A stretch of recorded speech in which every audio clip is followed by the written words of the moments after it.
This creepypasta story is called Bedtime. So, if you are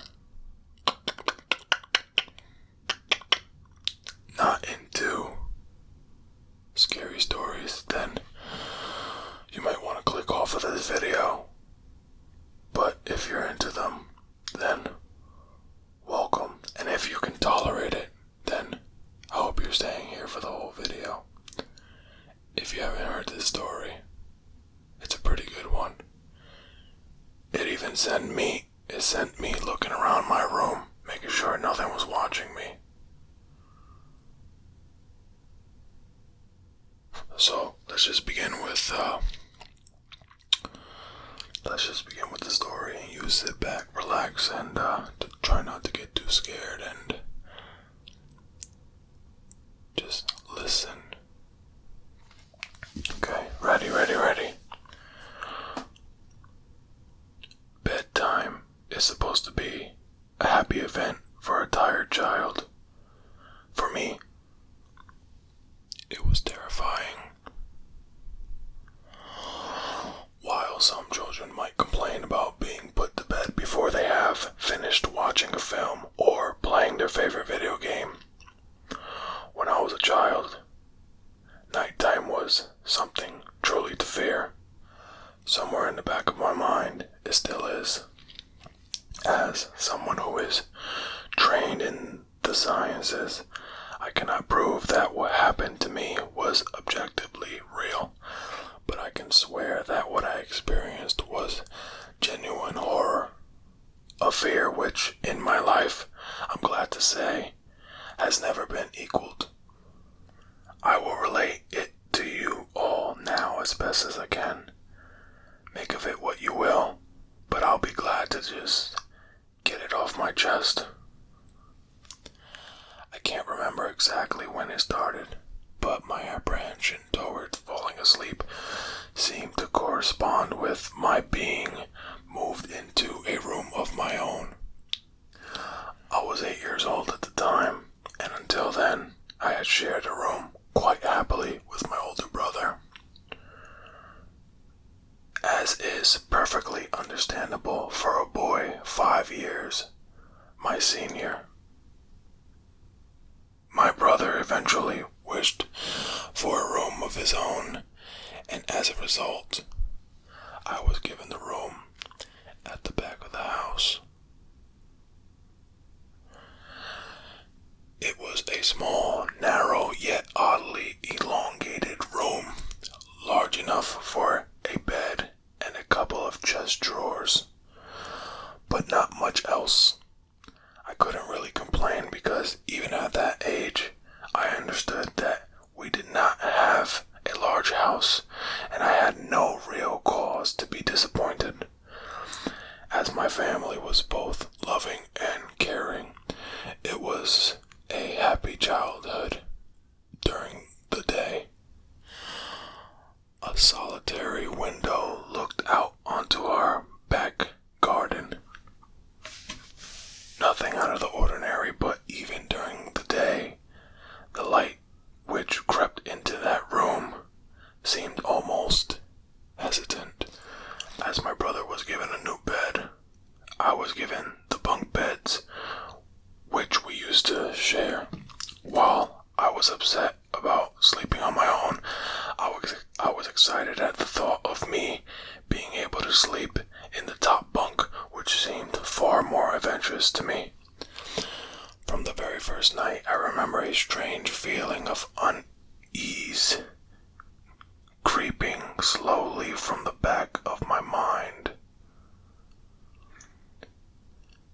I lay on the top bunk, staring down at my action figures and cars strewn across the green-blue carpet, as imaginary battles and adventures took place between the toys on the floor. I couldn't help but feel that my eyes were being slowly drawn towards the bottom bunk, as if something was moving in the corner of my eye, something which did not wish to be seen.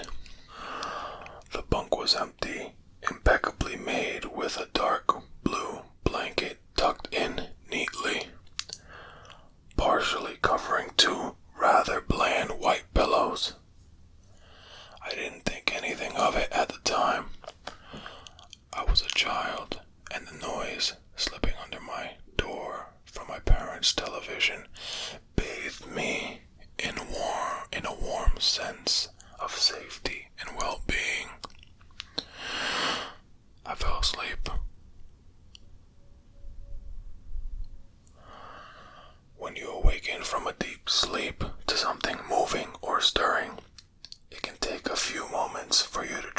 understand what is happening.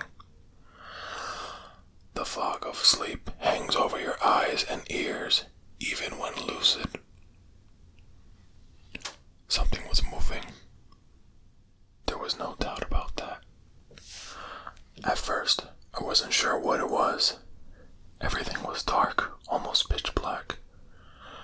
But there was enough light creeping in from outside to outline that narrowly suffocated room.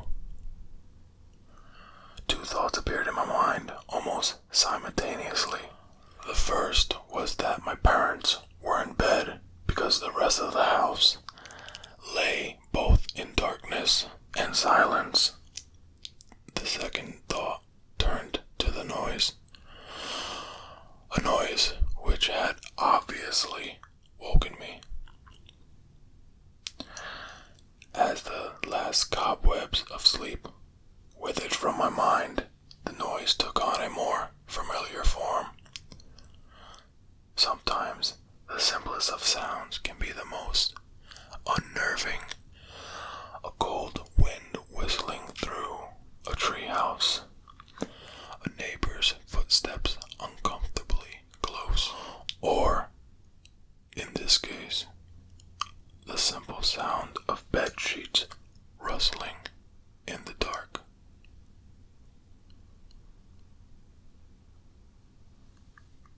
That was it. Bed sheets rustling in the dark, as if some disturbed sleeper was attempting to get all too comfortable in the bottom bunk. I lay there in disbelief, thinking that the noise was either my imagination or perhaps just my pet cat finding somewhere comfortable to spend the night. It was then that I noticed my door, shut as it had been as I'd fallen asleep. Perhaps my mom had checked in on me and the cat had sneaked into my room then. Yes, that must have been it. I turned to face the wall, closing my eyes in the vain hope that I could fall back to sleep. As I moved, the rustling noise from underneath me ceased. I thought that I must have disturbed my cat, but quickly I realized that the visitor in the bottom bunk was much less mundane than my pet trying to sleep, and much more sinister. As if alerted to and disgruntled by my presence, the disturbed sleeper began to toss and turn violently, like a child having a tantrum in their bed. I could hear the sheets twist and turn with increasing ferocity.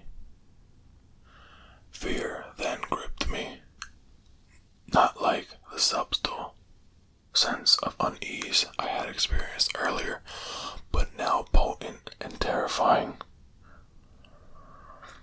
My heart raced as my eyes panicked, scanning the almost impenetrable darkness.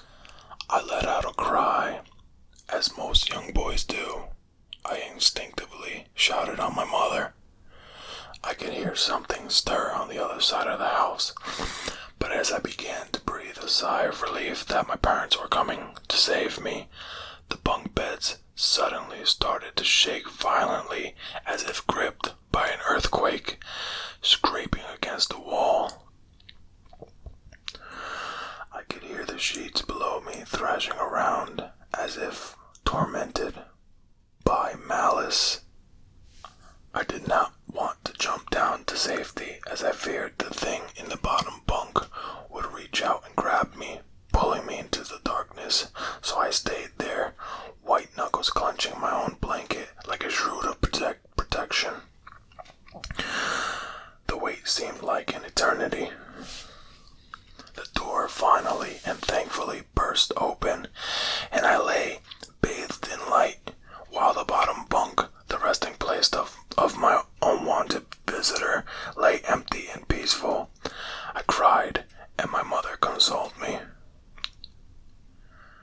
Tears of fear, followed by relief, streamed down my face.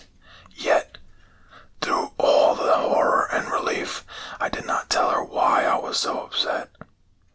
I can't explain it, but it was as though whatever had been in that bunk would return if I even so much as spoke of it, or uttered a single syllable of its existence.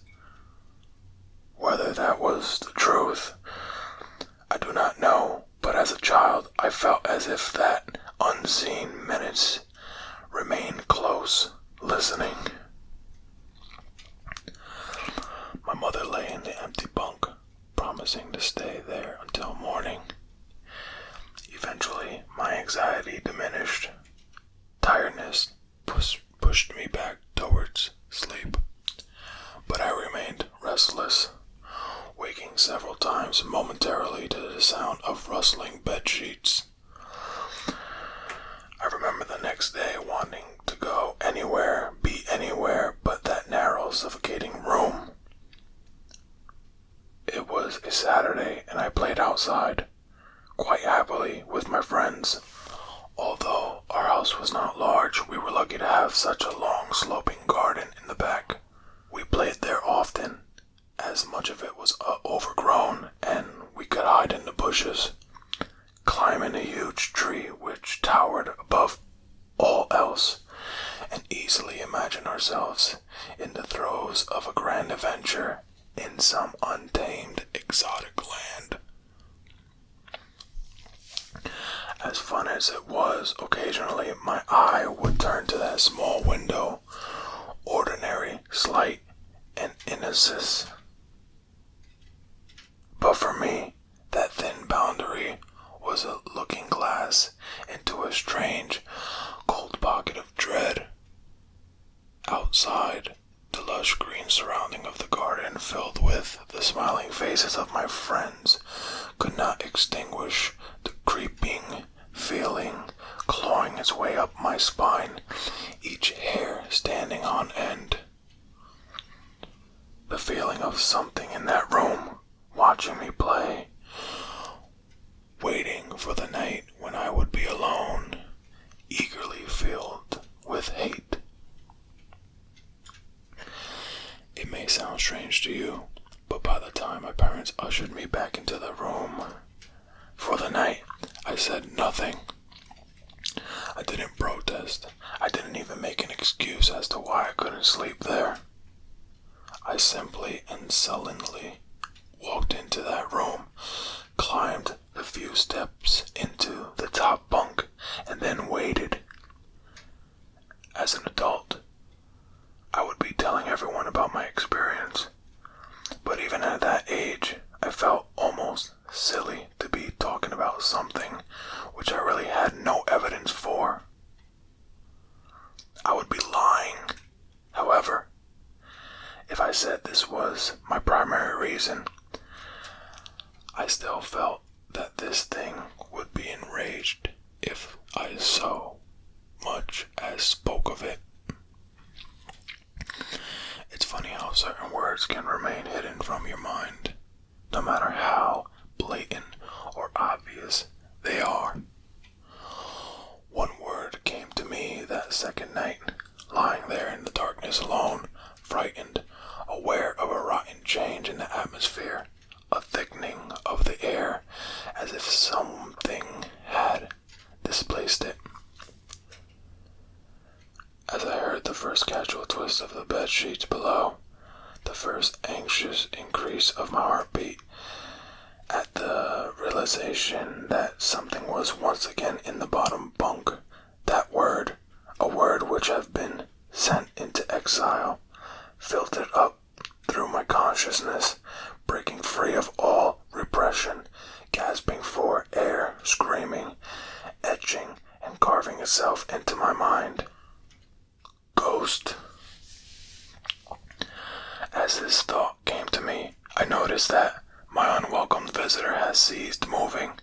The bed sheets lay calm and dormant, but they had been replaced by something far more hideous. A slow, rhythmic, rasping breath, heaved and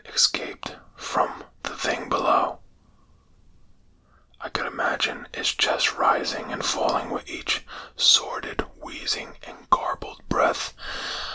I shuddered and hoped beyond all that it would leave without occurrence. The house lay, as it had the previous night, in a thick blanket of darkness. Silence prevailed, all before that perverted breath of my as-yet unseen bunkmate. I lay there terrified. I just wanted this thing to go, to leave me alone. What did it want? Then something unmistakably chilling transpired. It moved. It moved in a way different from before. When it threw itself around in the bottom bunk, it seemed unrestrained, without purpose, almost animalistic. This movement, however, was driven by awareness, with purpose, with a goal in mind. For that thing lying there in the darkness, that thing which seemed intent on terrorizing a young boy, calmly and nonchalantly sat up. Its labored breathing had become louder, as now only a mattress and a few flimsy wooden slats separated my body from the unearthly breath below. I lay there, my eyes filled with tears, a fear which mere words cannot relate to you or anyone else coursed through my veins. I would not have believed that this fear could not have been heightened, but I was so wrong. I imagined what this thing would look like, sitting there, listening, from below my mattress, hoping to catch the slightest hint that I was awake. Imagination then turned to an unnerving reality. It began to touch the wooden slats which my mattress sat on. It seemed to caress them carefully, running what I imagined to be fingers and hands across the surface of the wood. Then with great force, it prodded angrily between two slats into the mattress. Even through the padding, it felt as though someone had viciously stuck their fingers into my side.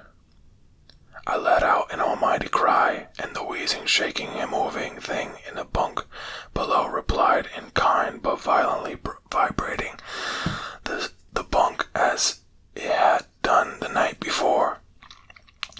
Small flakes of paint powdered onto my blanket from the walls as the frame of the bed scraped along it backwards and forwards. Once again, I was bathed in light, and there stood my mother, loving, caring as she always was, with a comforting hug and calming words which eventually subdued my hysteria. Of course she asked what was wrong, but I could not say. I dared not to say. I simply said one word over and over again. Nightmare. This pattern of events continued for weeks, if not months. Night after night I would awaken to the sound of rustling sheets. Each time I would scream so as to not provide this abomination with time to prod and feel for me. With each cry, the bed would shake violently, stopping with the arrival of my mother, who would spend the rest of the night in the bottom bunk, seemingly unaware of the sinister force torturing her son nightly. Along the way, I managed to feign illness a few times and come up with other less than truthful reasons for sleeping in my parents' bed, but more often than not, I would not be alone for the first few hours of each night in that place, the room where the light from outside did not sit right, alone with that thing. With time, you can become desensitized to almost anything, no matter how horrific. I had come to realize that, for whatever reason, this thing could not harm me when my mother was present. am sure the same would have been said for my father, but as loving as he was, waking him from sleep was almost impossible. After a few months, I had grown accustomed to my nightly visitor. Do not mistake this for some unearthly friendship. I detest the thing. I still feared it greatly, as I could almost sense its desires and its personality, if you could call it that. One filled with a perverted and twisted hatred, yet longing for me, of perhaps all things. My greatest fears were realized in the winter. The days grew short, and the longer nights merely provided this wretch with more opportunities. It was a difficult time for my family. My grandmother, a wonderfully kind and gentle woman, had deteriorated greatly since the death of my grandfather. My mother was trying her best to keep her in the community as long as possible. However, dementia is a cruel and degenerative illness, robbing a person of their memories one day at a time. Soon she recognized none of us, and it became clear that she would need to be moved from her house to a nursing home. Before she could be moved, my grandmother had a particularly difficult few nights, and my mother decided that she would stay with her. As much as I loved my grandmother and felt nothing but anguish at her illness, to this day I feel guilty that my first thoughts were not of her, but of what my nightly visitor may do should it become aware of my mother's absence. Her presence being the one thing which I was sure was protecting me from the full horror of this thing's reach. I rushed home from school that day and immediately wrenched the bed sheets and mattress from the lower bunk, removing all the slats and placing an old desk, a chest of drawers, and some chairs which we kept in a cupboard where the bottom bunk used to be. I told my father I was making an office, which he found adorable, but I would be damned if I'd give that thing a place to sleep for one more night. As darkness approached, I lay there, knowing my mother was not in the house. I did not know what to do. My only impulse was to sneak into her jewelry box and take a small family crucifix which I had seen there before. While my family were not very religious, at that age I still believed in God and hoped that somehow this would protect me. Although fearful and anxious, while gripping the crucifix under my pillow tightly in one hand, sleep eventually came, and as I drifted off to dream, I hoped that I would awaken in the morning without incidents. Unfortunately, that night was the most terrifying of all. I woke gradually. The room was once again dark. As my eyes adjusted, I could gradually make out the window and the door and the walls, some toys on the shelf, and even to this day I shudder to think of it, for there was no noise. The rustling of sheets. No movement at all. The room felt lifeless, yet not empty. The nightly visitor, that unwelcomed, wheezing, hate-filled thing which had terrorized me night after night, was not in the bottom bunk. It was in my bed. I opened my mouth to scream, but nothing came out. Utter terror had shaken the very sound of my voice. I lay motionless. If I could not scream, I did not want to let it know that I was awake. I had not yet seen it. I could only feel it. It was obscured under my blanket. I could see its outline, and I could feel its presence, but I dared not look. The weight of it pressed down on top of me, a sensation I will never forget. When I say that hours passed, I do not exaggerate. laying there, motionless in the darkness. I was every bit a scared and frightened young boy. If it had been during the summer months, it would have been light by then. But the grasp of winter is long and unrelenting, and I knew it would be hours before sunrise. A sunrise which I yearned for. I was a timid child by nature, but I reached a breaking point.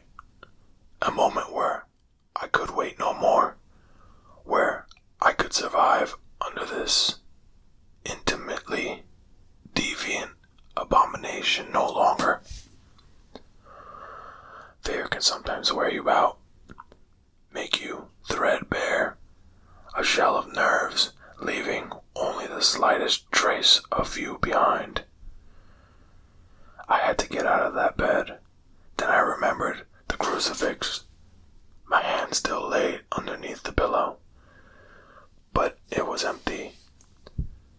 I slowly moved my wrist around to find it, minimizing as best I could the sound and vibrations caused, but it could not be found.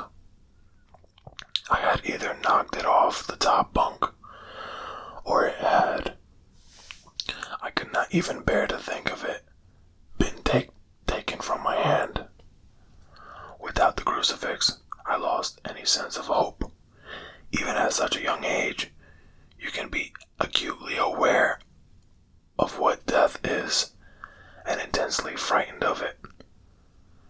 I knew I was going to die in that bed if I lay there, dormant, passive, doing nothing.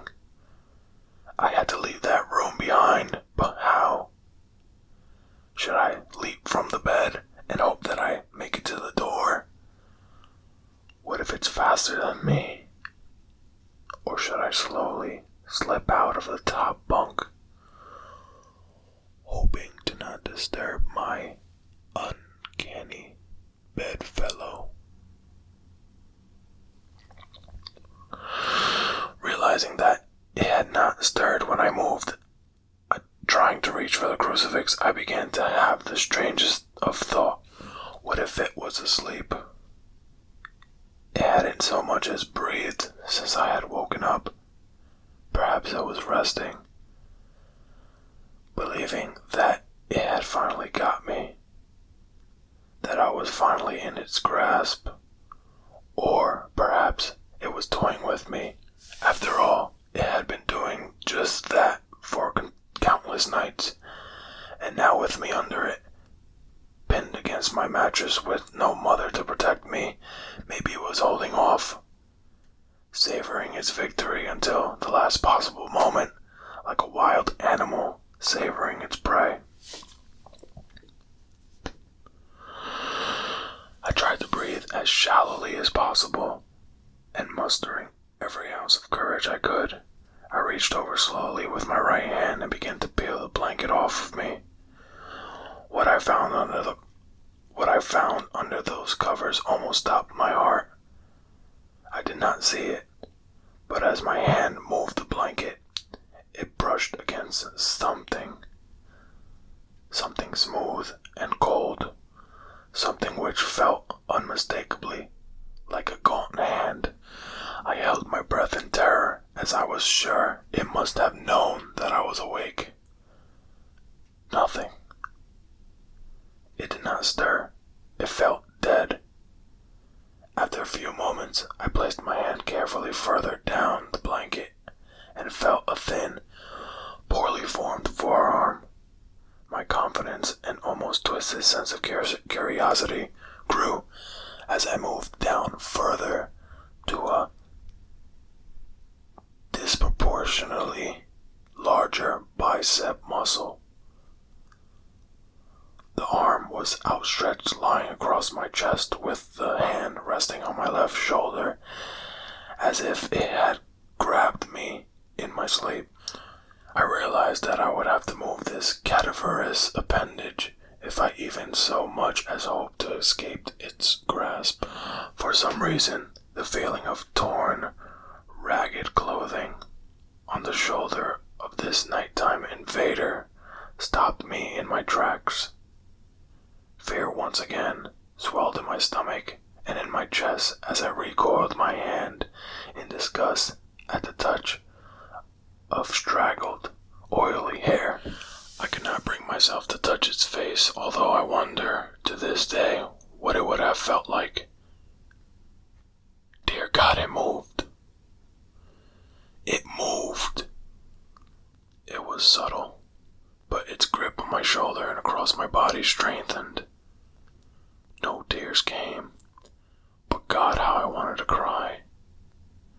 As its hand and arm slowly coiled around me, my right leg bruised along the cool wall which the bed lay against.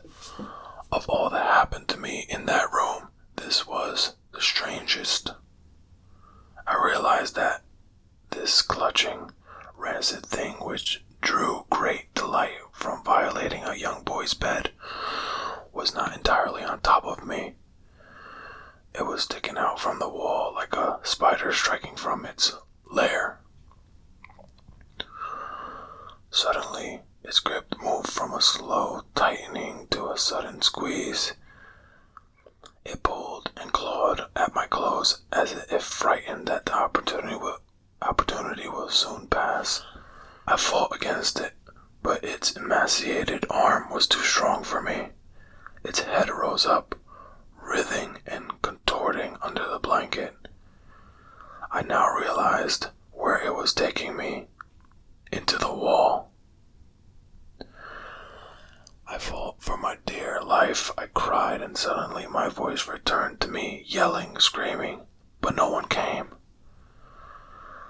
Then I realized why it was so eager to suddenly strike, why this thing had to have me now. Through my window, that window which seemed to represent so much malice from outside, streaked hope, the first rays of sunshine. I struggled further, knowing that if I could just hold on, it would soon be gone. As I fought for my life, the unearthly parasite shifted, slowly pulling itself up my chest, its head now poking out from under the blanket, wheezing, coughing, rasping.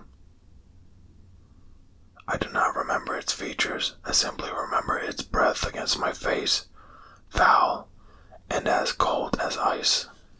As the sun broke over the horizon, that dark place, that suffocating room of contempt, was washed, bathed in sunlight. I passed out as its scrawny fingers encircled my neck, squeezing the very life from me. I awoke to my father offering to make me some breakfast. A wonderful sight indeed. I had survived the most horrible experience of my life until then, and now. I moved the bed away from the wall, leaving behind the furniture I believed would stop that thing from taking a bed. Little did I think that it would try to take mine and me. Weeks passed without incidents. Yet, on one cold, frost-bitten night, I woke up to the sound of furniture where the bunk beds used to be, vibrating violently. In a moment, it passed. I lay there, sure I could hear a distant wheezing coming from deep within the wall, finally fading into the distance. I have never told anyone this story before. To this day, I still break out in a cold sweat at the sound of bed sheets rustling in the night, or a wheeze brought on by a common cold, and I certainly never sleep with my bed against a wall. Call it superstition, if you will, but as I said, I cannot discount conventional unexplanations such as sleep paralysis, hallucination, or that of an overactive imagination. But what I can say is this. The following year, I was given a larger room on the other side of the house, and my parents took that strangely suffocating, elongated place as their bedroom. They said they didn't need a large room, just one big enough for a bed and a few things. They lasted 10 days. We moved on the 11th.